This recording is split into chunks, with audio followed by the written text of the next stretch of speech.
So here it says we want to find all solutions for x for this equation. Now it's possible that there may be an answer that does not work. So once we solve this, we may have to check and see if it actually works in the original equation. Now what we have is we have a proportion. So what I'm going to do is I'm going to cross multiply.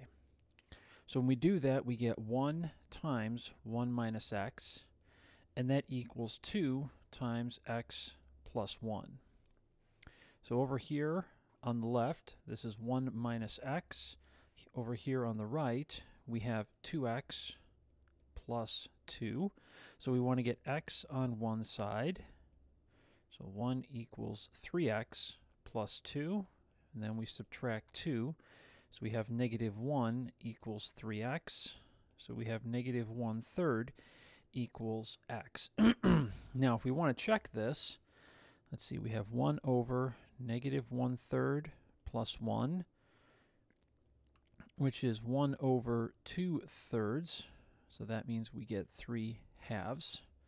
Now let's try the other side. 2 over 1 minus negative 1/3. So that's 2 over 4/3. So we're going to multiply 2 times 3/4.